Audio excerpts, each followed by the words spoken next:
Right, I'm back on the wall pack. That's another story. I got here yesterday about 8 PM, just on dark, and I fished in Lake 5. Went in where I caught the last trip where I had them, that one on the bottom at 33 common and that 40 pound 2 common off the top. Woke up in the morning, just nothing about, went for a look, found him in Lake 6. Remember, they're both linked together, so they go from lake to lake through the gaps. So anyway, I decided to have a breakfast first. James went before me, but he went Lake 7 because he saw them showing in there, and then bang, he had that. Well, hopefully we'll find out today what one it is, and I hope it's like Fred, because it's 5 odd years since it's been out. Mental. And if it is, what a result. Very tricky carp to catch. Hopefully one day I'll have the pleasure of that. Anyway, I moved into Lake 6, and before I got the third rod out, one rod had gone. That was one of them stockbrokers from the stock pond. There can't be many left. So that was number 21 I've had. Just the stockbrokers. And then like an hour or so later, had another one about same sort of weight. Mid upper double maybe, I don't know. Anyway, they got put back in the stock pond. They were there cruising, fizzing, then they'd go down on me, fizzing, cruising, just like wiping me out. Kept the bait trickling in, just did not get a bite.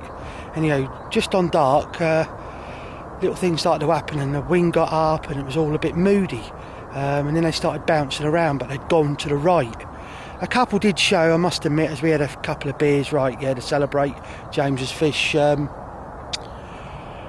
in front of me. So I went to sleep like thinking I might get a bite, especially at night or maybe first light.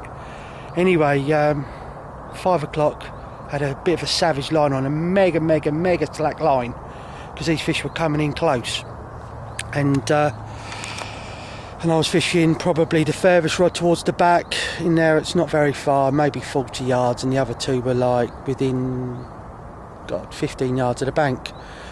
Anyway, now set that rod back up so it was ready to cast the first light, and oh yeah, I forgot to tell you as well, I had a tench. Anyway, I think it's the first ever tench I've had out of 5 and 6. There's not many in here, to be honest, and the ones that are in here are tricky. So anyway, that got put back. Had a feeling. James had a take, which I'll show you in a minute what he's caught, a nice scaly one. And then I had that feeling again, they're just not there. The show was them getting ready to go, they were on the move. I said that to James, I reckon they'd be on the move somewhere else. Bizarre how I didn't get a bite, mega hitting my spots.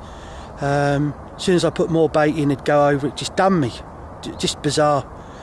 Might have to have a bit of a rethink about rigs, but probably won't do it, because where they are feeding is really like dirty silt and that, and dark side rigs ain't going to work in there, and I ain't doing all that trying to find something, so they'll have it one way or another on a chod, and as they say, chods for nods. So I had a quick scout, look through the gap, right, yeah, see like seagulls flying around. I've noticed they're picking the like the black bits and that what come up in the bubbles from when the carp are like messing around in the mix on the bottom. Anyway, come round quickly, had a look, and it's just like a jacuzzi. So I fuzzed 3 rods out. It's gone a bit, I mean, they are still here, but not like it was. They're running scared in here now. Too many have been caught in the last sort of like 6 weeks or so, plus all them stockies about. Hopefully something will go. I've just fuzzed 3 straight out, a couple of handfuls of bait on each rod, so what, 50 baits on each, just enough for a bite.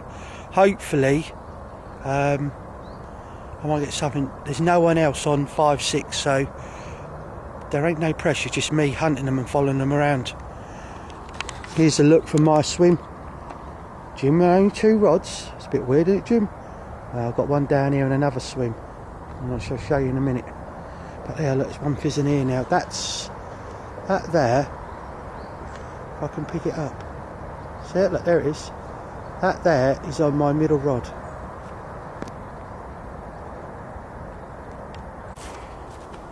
Anyway, this one's quite close to where I am, but I've seen the odd one just fizzing out here. So I thought, right, put a rod here. Nothing's happening now. I probably scared them, but even when they're not fizzing, you get bites, and that's most of the time. Look at that one fishing through there, look. That's over. Come on.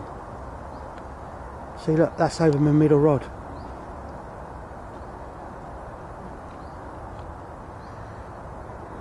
One of these have got to go. I can't believe I didn't get a bite last night. But there you go, that's carp fishing. But loving it and enjoying it. And it's the same old thing again. Location, location, location. Keep putting yourself on the carp. Sometimes you get bites all the time, sometimes you don't. Where they're like, the camera won't pick this up, I don't think. But just on the edge of that ripple right there, there's like a haze. You might just be able to pick it up there. That's from all the silt and that and clay bits as they like digging around in the bottom of the lake. This was mental round here this morning, absolutely mental. Come on them rods.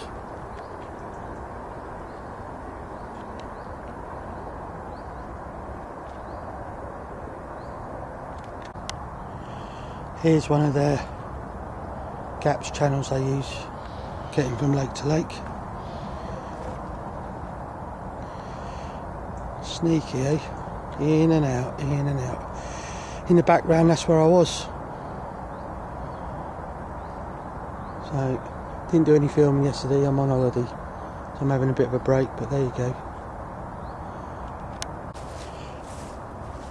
Always good to have like backup plans. What I mean is little baited areas you can drop on if you're like lost and you keep an eye on it. Like here, I remember having a common just out down there. 31, and then I stalked that one over there at 3612 linear. So I'm just going to put a few baits in.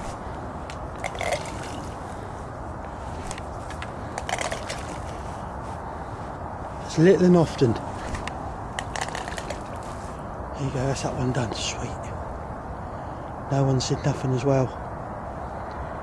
Always good to have a backup plan. And no one fishes round here. You can tell this swim ain't getting fish sod all. You can see no one in here for months apart from me. Morning all. It was a bit quiet last week. Don't really want to go over it too much. Where I was fishing, I'm supposed to be banned from 1997. That's a load of crap because Ian Welsh immediately reinstated me after all that crap. And that's mentioned in my book. Some you win, some you lose, but you never say never. Them sort of things just won't destroy me, never will. Just move on, find somewhere else. Anyway, I had a couple of fish out of there. Like I said, I don't really want to dwell about it. So I drove from there back to the Woolpack. I had 5 last week. 4 of them were stockies, and I had that common around about 19-20 pounds. Everything was slipped back. Sorry, I moved 2 of the stockies back in the stock pond, and that common I had off the top, which is a bit of a result out of 5-6. I just unhooked him and slipped him back. Anyway, I got down here the other was it yesterday, and couldn't really find them. It was really late. Walked till after dark. Nothing.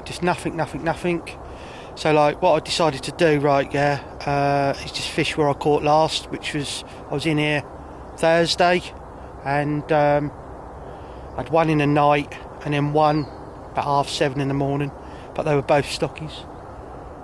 Got nothing else to go on, so like that's the best thing, right? Yeah, as you can see, the water's steaming. It's another really cold night. Hopefully they'll be about somewhere. I'll probably get a floater chance later. Well, what was it? Halfway through September now. So I'm up really early, right? Yeah, looking for signs. I should really be facing the lake, not keep turning my head round. So I've had a lot of strong coffee and all that, right? So I'm now back in the land of the living. I haven't really seen a lot yet. Actually, I have. I've just seen a fizzer behind my middle rod. That's where I caught at 7:30 on Friday morning. So sweet. Sometimes even I can't find them, and I'm quite knackered. at the moment. Like, I've been on it for so long. I was a bit disappointed last week. Everyone was peeing themselves, even though I'd caught what was it? I can't even remember. 4, 5s. Oh yeah, I caught 7, not 5s. Up to £22, £24 4 ounces. That was the first time I hadn't caught a 30-pounder in a week for about 2 odd months, and I was like pretty peed off with me angling about that. I did try really hard, but everyone's taking the mick out of me, and I am like that. I just like to keep pushing and pushing and pushing. On the way home, or as I got through the front door, oh, there's one, look. Bang on, boys. There you go. Uncle's on them. That was a common, that was. Proper one. Right, you scaly beep. What was I saying? Yes, I like to catch, try and catch a 30 every week, especially when you're in a roll. So that's a good sign, that is, and now I'm happy. So that gut instinct to stay here was right. That's short of my left-hand rod. It is an area that seems to be the only area that does sort of night bites. I've had 2 out of here, and James, he's had a couple of 3 out of here. He's the only one to have an original, so, you know, happy days, happy days. But sometimes you just have to, like, work on your gut instinct, and that's what I've done. I don't know, did I get my rods out? I think it's about something like 9:30 I settled down. So it's about half 9, I'm on about 11:30. It's about 10:30, quarter to 11 I like sat down, walked quite a lot, quite a few hours, but nothing, and it was really bizarre, and I was like proper looking as well, and I do see a lot. I see more than a hell of a lot of other people, so if I can't find them, no, most others ain't got a hope. At least I know they're here. That was like I see it. It was a mid upper 20 common, come right out to the wrist. So happy days. I'm just going to watch and watch and watch. I have seen fizzing over that middle rod, so that's like sweet. Seems a bit further, but that'll do, you know. Not we're only talking about 10 yards, you know. So they're definitely here. I didn't put a lot of bait out. Oh yeah, that's what I was going to say to you. The left-hand rod, for some reason, I just decided to put a single out there. It's in an area what I call their home. They always seem to come back and visit here. It's a big old willow tree. And more often than not, right, yeah, you just see them come through the gaps, or they'll stick their head out, or they're cruising, or just rocking on the top. They always go there. It's like the biggest snag on the lake, but it's just a massive overhanging willow. And all the years I've fished here, that's just what they do.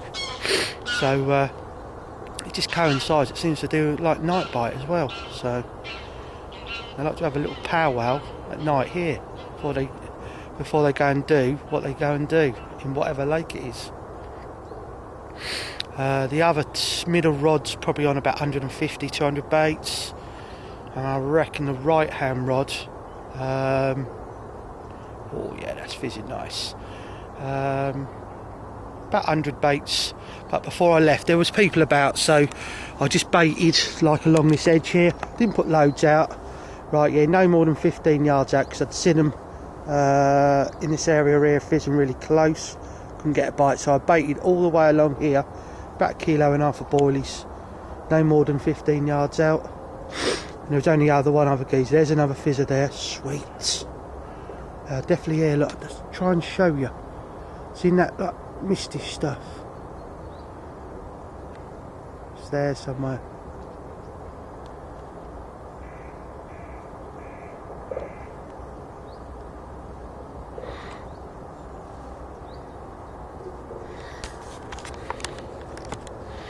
Oh yeah, they're fizzing out there now, but they're behind. It's a good place to. It's a swim where I caught paddle when it was still alive at £50 common a few years ago. It's 2.5 years ago now. It's like the first swim along the long bank. got a good reputation like for autumn, winter and that, so they're now jacuzzing like hell out there. There's 3 or 4 big fizzers going on. Would I move a bait? They're like 15 yards behind me, no way. I've got to leave it where it is, so that's a good spot. I know it's a good spot because I caught off there. Didn't have carving, but I had like carving. I didn't have the paddle off there, but I had the carving and some others over the years, so I know it's a good zone. I can get it from here if I want, but why come in this swim as well? Okay, it's a night area, but look, as you can see, I can see the whole lake. There's nothing I can't see. So that's Lake 5. Look, I can see it all. And then if I was over the other side there, I wouldn't be able to keep walking around and looking through there, so I can stand round just in through them trees there and then look up and see all of 6. So that was my plan, be in the best position to like watch both lakes, and that's what I've done.